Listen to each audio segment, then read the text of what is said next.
Hello, hello, welcome. Think Lab number 11. As you can see, Hello. Michael is wearing his Cretan shirt while on lovely vacation in Florida. Yes, thank Is that you. French? Is that French? No, I don't know. Oh my God. Um, It's your alma mater. You don't Saint know? Ignatius. He's probably Italian. Now that's in He's the Illinois, founder right? of the Jesuits.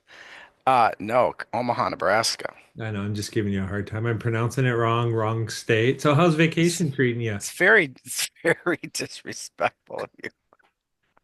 Vacation's great. Coming home on Wednesday morning, getting a little bronze, just a little bit. It's relaxing.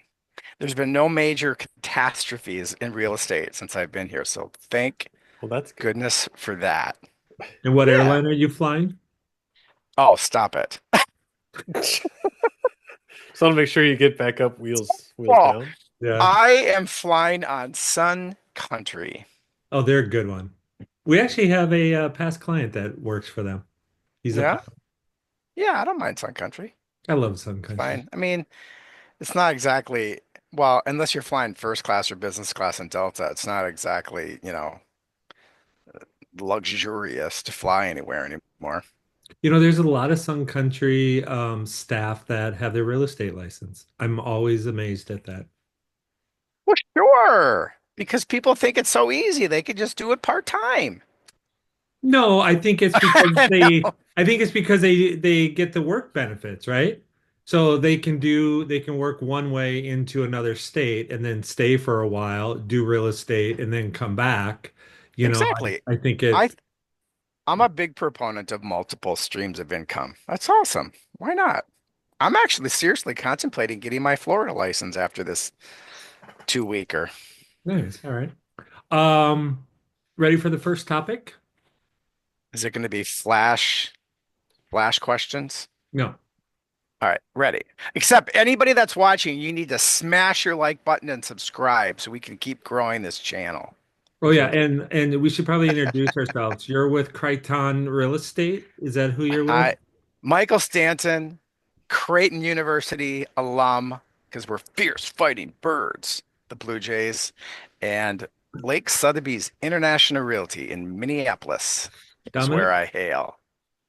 Dominic Sisley, and my alum is the Baldwin Wallace Yellow Jackets out of Berea, Ohio. And I'm with Think Minnesota Realty. Nice. Dave Loja, U of M. Go Gophers. Gofers. There's a story there. Yes, I spelled it wrong, but there's a story. If you want to know, DM me, I'll tell you. Is it a single Uh, effer or a double effer? single. I had to think All about right, it. I'm kind of punchy. All Gopher right, let's football roll. team lost to Dominic's alma mater, so what can I tell you? All right, first topic. Whoa, let's go. Define busy work as agent versus productive work as an agent. Nice question. Thank you. Who wants to tackle it first? Um, Busy work as an agent, so scrolling through Instagram, probably not that that productive. Kidding. That's a good question. I think the productive side's a little easier. We talk a lot about um, doing things that are adding value to our clients or prospective clients. So anything that's probably not doing adding value in some way, shape, or form is probably some form of busy work on the other end of that spectrum. So um, what I like to think about in my agenda, my days are, whether I'm actively helping somebody or if I'm prospecting to try and grow my own business or doing something educational. Those I would all feel productive things. Anything that's not really laddering up to getting a deal closed or getting smarter or helping a client is probably some form of busy work. And I think it's easy to get distracted, especially as we're on devices and computers and phones all day. But yeah, I'm trying to think of good hard examples, but yeah, I think just, you know, not using your time wisely. It's like it's easy to get distracted as an agent when you don't have anyone over your shoulder telling you exactly what to do with your day because you don't have a boss in that sort of sense. But so you got to be kind of self accountable and self reliable to get your tasks done that are going to make you a better agent in the long term.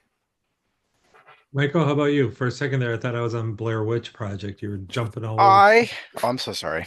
getting I my. would say productive work is what I would call money producing work, and busy work would be like the admin kind of stuff.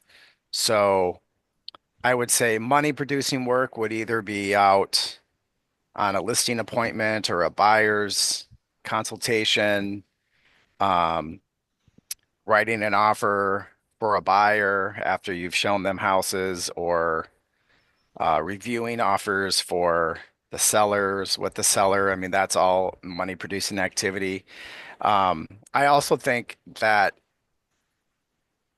lead generation, whether you're um, calling people, which is not my top way, but any kind of lead generation activity that you're purposely doing, I would consider would be money producing work. I would say other busy work would be, you know, kind of like tinkering in your website, or finding other things to do to basically avoid what you should be doing, you know? Sometimes for me, I feel like if I have a quiet day, sometimes by doing busy work, it creates productive work. Hmm. Like there's a way to use it, or when you're scrolling or you're looking at something, you can find the squirrel and have your focus on that and then see how it could help you with another branch. And you can go, oh, maybe this is something that my client would find value in. And then you reach out, or this is a way to reach out. You know, Sometimes busy work to me is time killer. Yeah. I feel like I need to do something. I'm going to do something. Productive work, I think sometimes is more reporting to a client, where busy work to me is more reporting to me, if that makes sense. Yeah, it Um, makes sense. that's kind of how I look at it. So, um, I did have something today or this weekend. Remember, we were talking about like kickoff to housing, maybe being the Super Bowl. I thought of another one yesterday. What's that? Girl Scout cookies are for sale. Nice. I love Girl Scout cookies. I still love those Thin Mints and those lemon ones. They're so good. Dominic, your favorite? I'm kind of a sucker for the lemon. I forget what they're called. The lemon cookies with the frosting on there. Yeah, I don't know what they're called either. Yeah, those are Yeah, Those good. are new, right? Like last 5, 10 years. I think so. Yeah, it's Yeah. one of the things I miss about living. I live in more of a rural area now. We don't get the local neighbor coming knocking on the door selling them. I got to go actually find them. So I got to go down to the I know. grocery I don't know store. how to find Girl Scout cookies anymore. I Those found things them are at the yummy. grocery store. Oh, the other thing that's kicking off the spring market, in my opinion, is I'm in an organization in Woodbury, the Woodbury Ambassadors, and we have kicked off the Spring Flower online Gertens fundraising sale. So that's definitely a sign of spring. We're I'm sorry, what are you selling, selling? we're selling, we're selling flowers, and it's Okay. all online.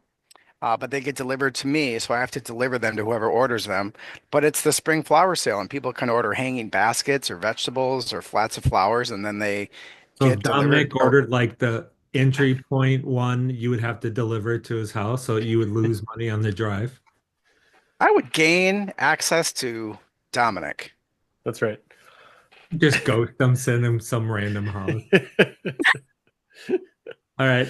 It's Dominic orders one tomato plant, and he lives like in Sandstone. Come on up. Just go to I the would grocery plant store I and buy I would tomato. plant that plant in my backyard and say, Dominic, here's your plant. Um, It so Dominic he and I listened to one of the same podcasts, and he and I talked earlier. Do you want to bring up your realtor comment from um, oh my gosh, not only did I forget her name again, but her role. She's the economist, Yeah, right? There's She's a better the word chief for it. chief economist for Realtor.com. Her name's Danielle Hale. Okay. And she was on a recent podcast, kind of, giving their breakdown of, the market outlook for the next few months to a year. So obviously someone with a point of view that we might take into consideration. And one of the things that she mentioned was one of her neighbors had kind of asked her, like, as we all get that questions, like, when's the right time to buy, so to speak? They're in a house, they've got kids, they feel like they're kind of bursting out and they need something bigger. But they know interest rates are high and inventory is lower. And they're trying to figure out a way to balance that out and, trying to get her sense of like, when's the right time? And her response was kind of similar to what we have, I think, collectively kind of talked about. Is it's really specific to the person and it's really hard to time the market.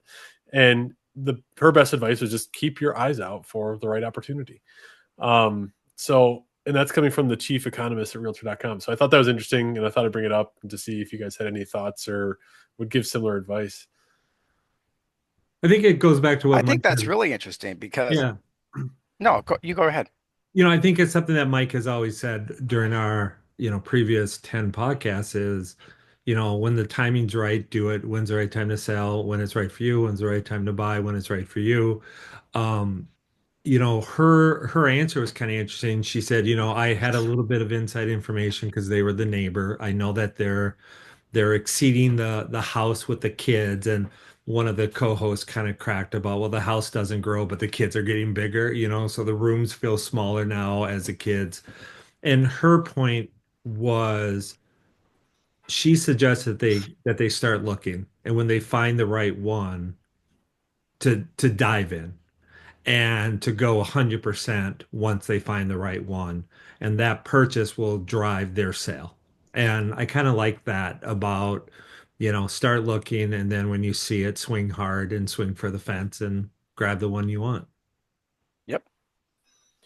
There's also I another stat that they threw out. 17% of homeowners have a rate of 6% or higher. And there's a belief that the logjam in the market is people that want to move up.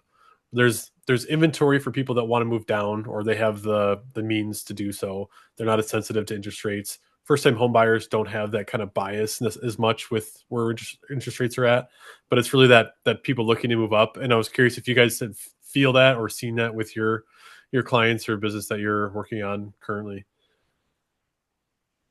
I'll go. I am I absolutely have. I have a friend of ours that I sold her house a while ago.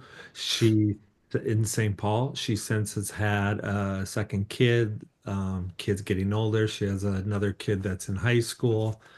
And what's really great is, you know, her oldest has called and said, "Why don't, you know, why can't my mom just buy a new house?" And her mom got in and then refinance. I don't remember exactly her rate. It's low twos, like 2.1, 2.2. And her mom is on what I believe, I might be wrong, a fixed income. She's on a salary. And so there's no overtime. She works a ton. I don't think there's a lot of opportunity to go get a side gig.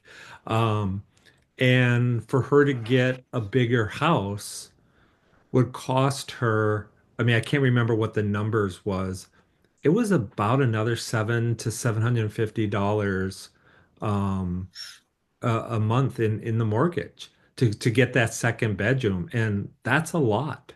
Um, you know, she's worked off quite a bit of equity that she has into the house, but I think she's one of the ones that gets jammed. I think if she was at a five or higher, she probably would have made the move now, but Mhm. that's such a low percentage that when she does pay off something, she's paying off a lot of equity, per month. So, Mike, I cut you off. What were you going to say? um I was just listening to you. I can't even remember, but what I will say is um people just have to be really cognizant, what their monthly take home pay is and what they're willing to spend on a property.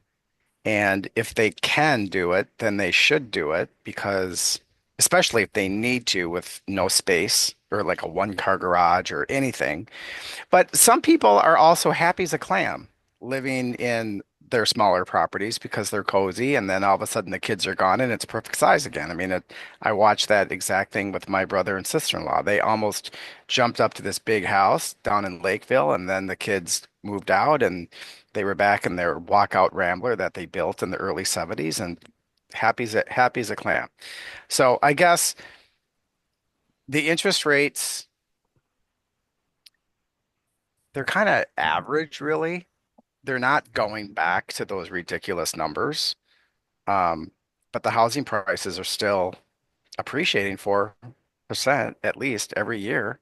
I was listening to Barbara Corcoran talking about this just a couple days ago, and um, if you can, without going in the hole, and you really need to, people can find a way to do it.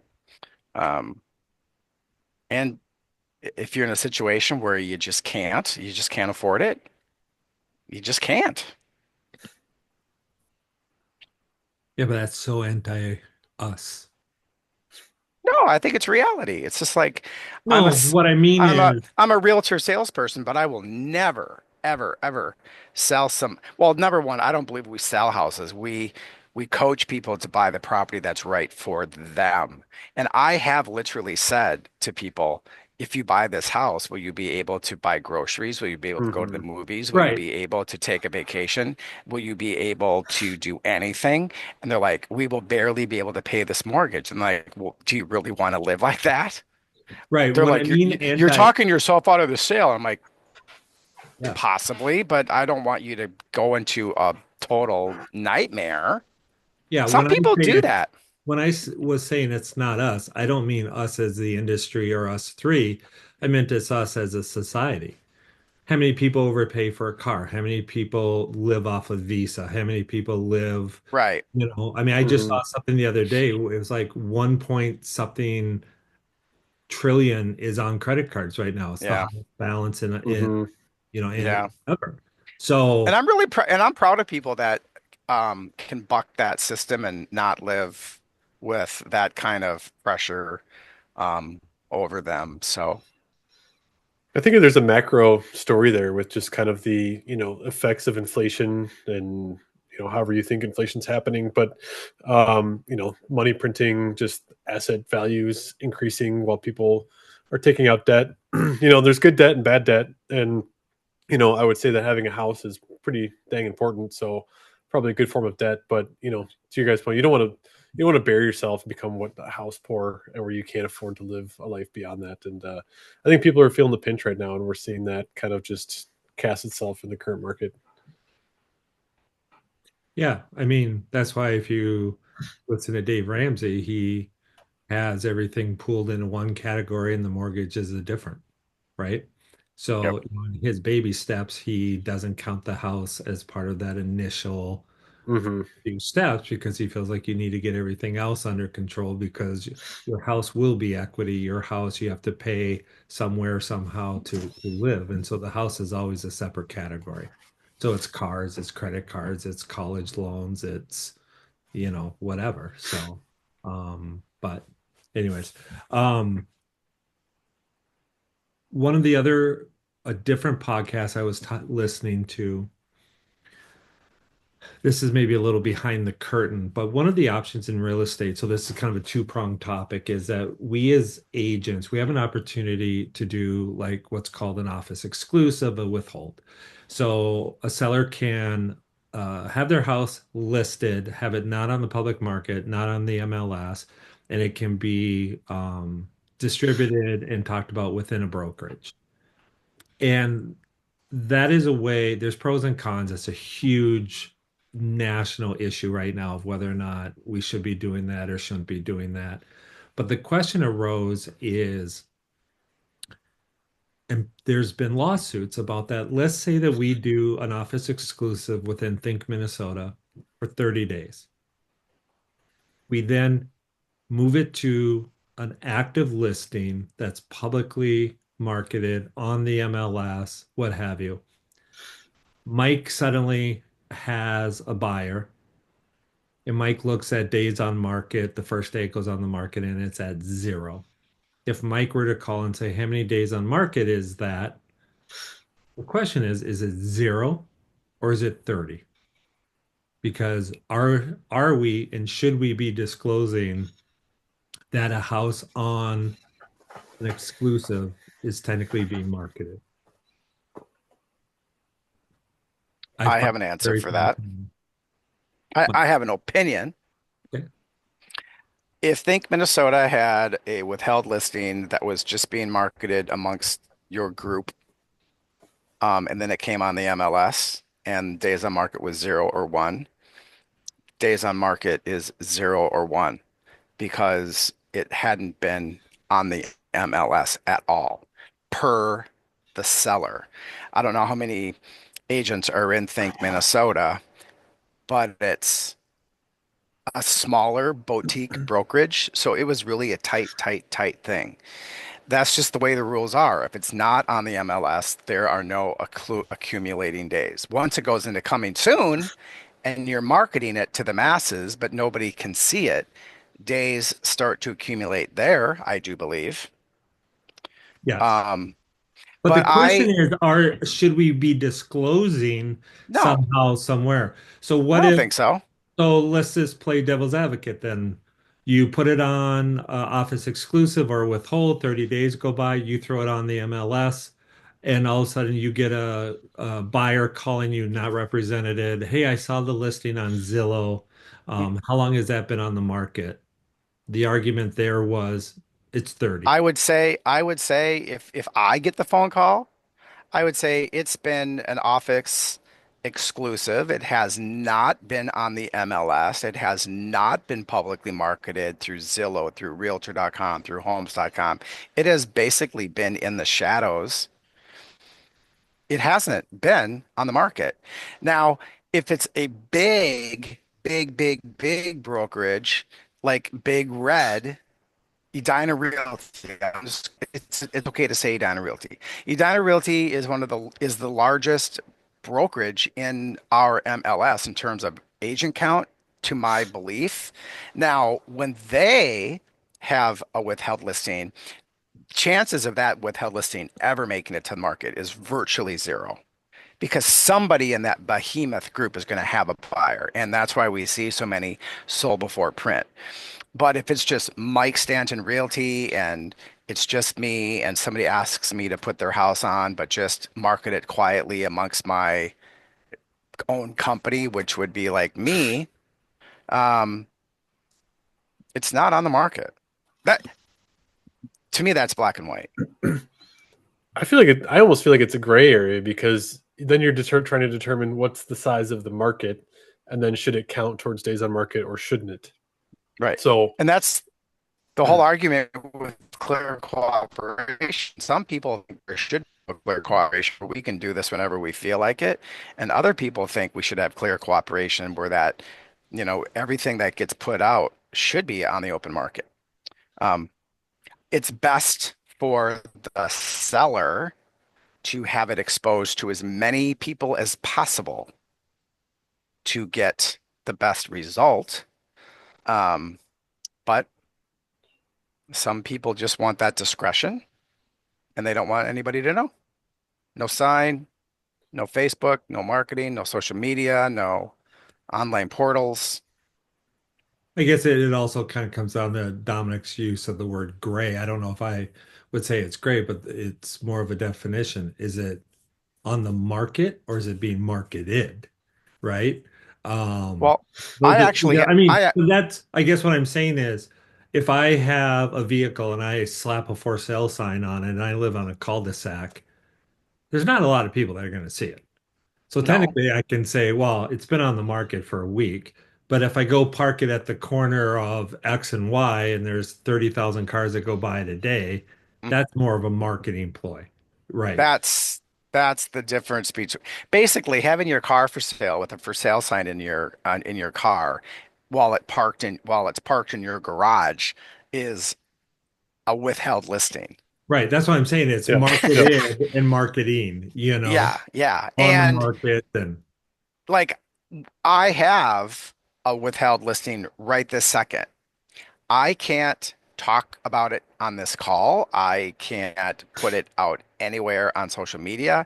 I can only talk about it to the people that I am working with that are looking for a property in that area or one of my colleagues in my brokerage, period. And until it gets put on the full Mac Daddy MLS, it's pretty quiet.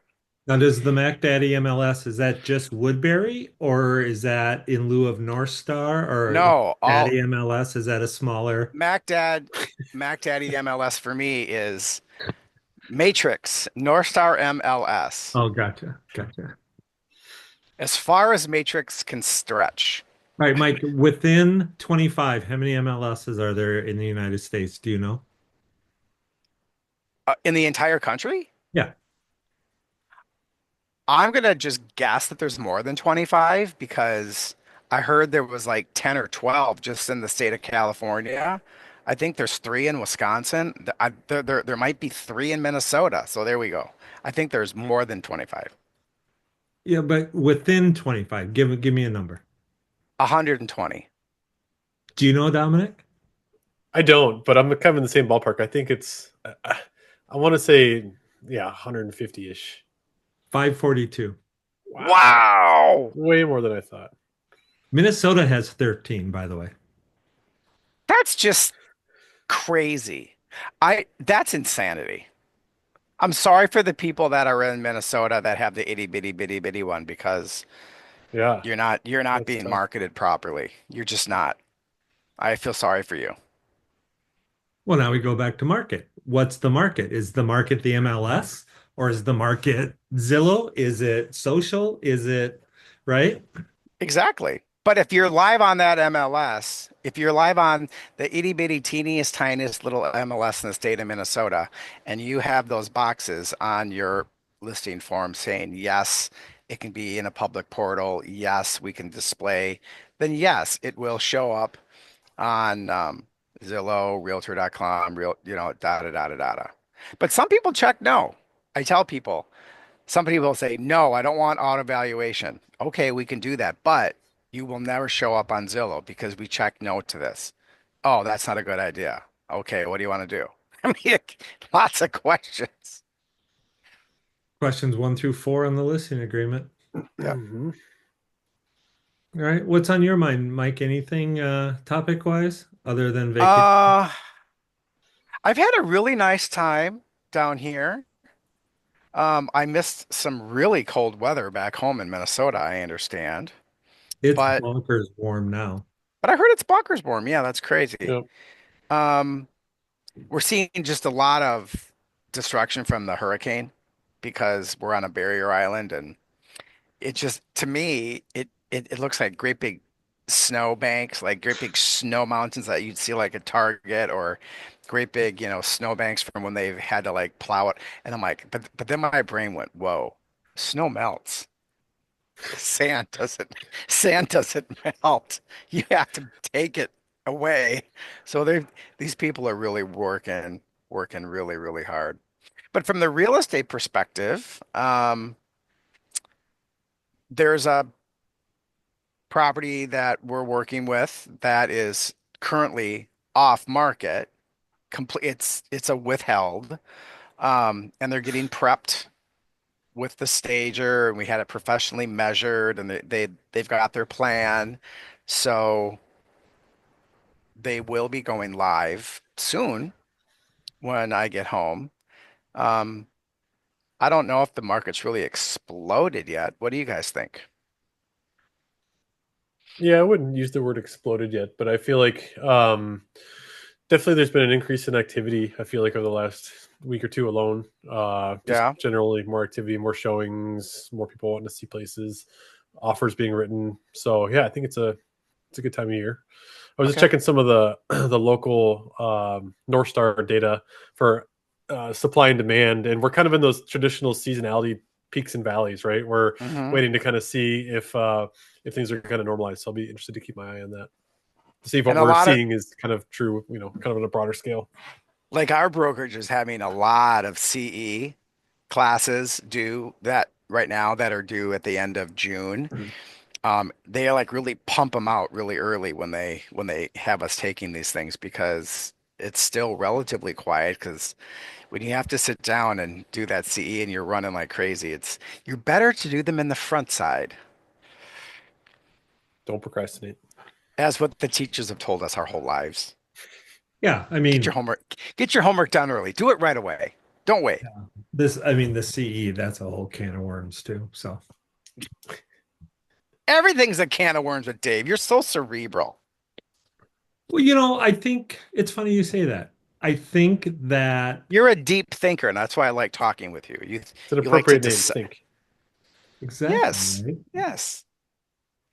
I don't, I want to know the whys. I want to know how things work. I need to, I want to know, I want to know why that button turns that lever. I Yeah. just try to understand that to it. And I think one of the and I don't there's no way to track this, right? So let's just say the top 10% of all the agents in Minnesota.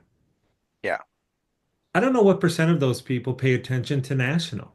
I wouldn't say it's 90. I wouldn't say it's 10. I wouldn't say it's 50-50, right? I think you focus on where you want to go. I think the hard part about this business is if you don't want to learn about something, you don't need to. And Hmm. then when you need to, you are in a panic mode and you can find somebody to do that, right? Hmm. So this business, I think sometimes is not proactive enough. I just think it's very reactive. And I think that's what gets a lot of transactions in danger. And that's why you have delayed closings. That's why you have certain things. Um, that is why you have cancellations. That's why you have postponements. That's why you get ill feelings, I think, because you have people that are involved in the transaction that haven't thought things through. And I have one going today that we were hoping to close on. And there's a issue that has come up that the selling agent probably should have known and should have disclosed. That's that's how lawsuits happen. And it's better to not close than close and have a court issue. Right, Um, but there's so much. I mean, would you Dominic, say would you say that this person on the other side, the listing agent, is it because they truly didn't know, like they were uneducated, they haven't, I don't think they they just, thought the question through. hmm, So I'm in a little bit of a different position, obviously, because as broker, my phone rings from agents within the brokerage saying, "What about this?" Dominic's called me twice since last podcast with stuff. I've given my opinion and I've referred him to his title company. Talk to your title people and ask this question and ask that question and find out more, right? Dominic is spot on enough, shout out Dominic. But Dominic's spot on enough to know that this could be an issue. So he's trying to troubleshoot before we get too far. And I don't think any of his deals are at the pending stage yet. I think they're in the not the what can go wrong, but more of where is the path? And I think that's what makes really good agents great is that troubleshooting versus title calling up and go, "Oh, did you know this?" Oh, hey, Hmm. that's really good, Dominic, because like, um, I'm a person in my professional world, even when I was in corporate medical devices, if something started to feel funny in my stomach, I started asking questions. Yep. Um, and I have learned over the course of my professional career, it's better to prevent a problem than deal with one that's already there. And at my old brokerage at Keller Williams, when we had an on-staff legal person, an attorney, um, I would call and she would always say, "Thank you for calling because this is not even an issue, but you did the right thing by asking that question."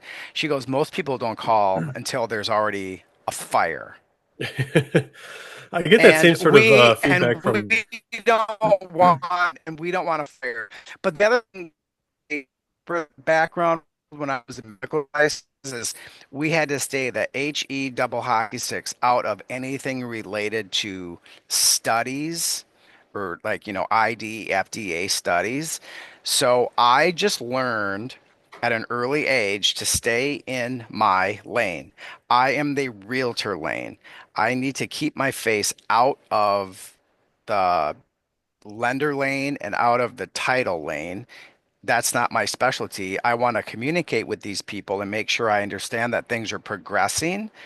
But I mean, everybody has a job to do, and I trust my team. So I stay in my lane, and it usually works out very well. And if you've got, usually when a deal falls apart, it's usually, I don't know, it's for me, it's usually been buyers just like flip out and decide they don't want to do it, or there's some weird BS going on with their loan that they should have known prior, like the approval letter, but they've never gone through underwriting. It's like, don't work with those lenders.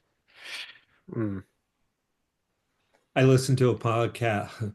This is like the 12th time we've said this, but and the Aaron Kerman was on. I think he's in the top three in the nation. He's out of LA, like for most deals done. I mean, the guy does a ton, has a big, massive team. And he was bringing up some stuff that I could really relate to because I'm not saying that I'm him, right? I do the fraction of what he does.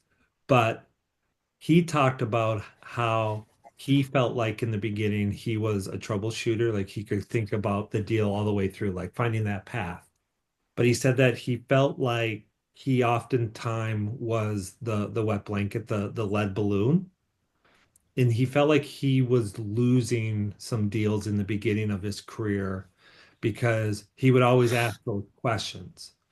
And he talked about how he had to really juggle his personality to, if I don't say anything, I can get the listing. But if I do say something, they're going to go with somebody that is more warm and fuzzy and like, oh, yeah, this is going to be a great deal. And here's the balloons. And, you know, and he Mhm. felt like he owed it to the client to talk about the steps. And he always does a listing presentation. He always does his due diligence. He always wants to know who the buyers are, who the sellers are, what the chain of custody is. And I found that that was really interesting for me because I deal with that. I know sometimes if I go, well, what about XYZ? They get bogged down. And I always say it's better to start slow and finish strong than to come out of the gate and, I can come up with three or four agents that I use on a regular basis. I know the odds if we get under representate or under a deal, I know the odds of us closing on time are 50-50. With certain agents. Yeah. And so now Yeah. what I do as I work with them more and more, I try to get all that done in the beginning, and it certainly helped. I will say within so many days of Yeah. final acceptance, we need XYZ. Within so many days, we need this. It's the how Mhm. many times do you write an offer on a house and there's no disclosures online, but your Hmm. buyer loves a house and wants to get under contract, and for whatever reason, oversight, whatever, um, something's not on there. And Mike, you weren't here last week, and you probably didn't listen to the podcast because you're on vacation. But I had a situation last week where we were in multiple offers. I had the buyer, and deadline came and went. We were told the seller's going to kind of, think about it throughout the afternoon. My buyer called and said, "Oh, I see on Zillow now that the house is pending." We were never notified that the seller took the other offer. So I texted the agent, I was mad. And I hated the fact that my client told me that it was pending. I hated the fact that I didn't know that it went pending. And I texted the agent, and I would say within 30 seconds, she called and was like, I completely dropped the ball. I forgot. I didn't do it. It didn't go out. You were skipped. And I was telling Dominic that I just thought that was a really good way for that agent to handle it. They owned Yeah, it, just admit you apologized, screwed up. and was like, please convey to your buyer, I'm really sorry. That news should have come from you. That's class. We That's all all make you can mistakes, do. but just Right. just That's all own you it. can do. Just own Just it. own it. Don't Yep. don't deflect it. But you need to start whoever's listening to this, if you're newer, it's just like we just we need to start being comfortable, being uncomfortable, telling people that we are working with what they need to hear, not what you think they want to hear. We need to tell them what they need to hear. Right. It's And the tough part we about being an agent, right? Is you're representing and their it's interests. not You always got to, fun and right. pleasant telling somebody, that the house completely smells like cat urine and your eyes are burning. Like this is not gonna sell. Um, so anyway, Oh, with that, that only happened to me once, but it was a person that lived in the house for 70 years and had recently passed away and had a companion kitty cat and we had but one we took the where and they wanted to shampoo the carpets and I always pull the carpets back in a corner and I see hardwood floors and I look at them and I'm like, no, we need to take the carpets out. We might have to burn them in the dumpster. And and trust me, the little bit of money you spend sanding and throwing down this poly on this floor, you're going to be so happy you did that. And boy, oh boy, were they ever. we had a house in Amber Grove Heights. We didn't even get to the lockbox. The house smelled so bad. And my Mm. buyer, Ah, I'm out. yeah. So, Goodbye. anyways, all right. Well, Mike, we'll see you back in Well, Minneapolis that was on cool. Wednesday. Yes. All right. Home on Wednesday. And then Dominic will give us Thank you. his fantasy baseball lineup, and then we'll have to do our Sweet 16 pick. So, That's right. Okay. all right. Like, Ciao, comment, ciao. subscribe if you've made it this Oh, far. what was We need your that? help. Like, Like, comment, subscribe, comment, and subscribe. smash. Smash. All right. See you guys. Smash that like See ya. button. Throw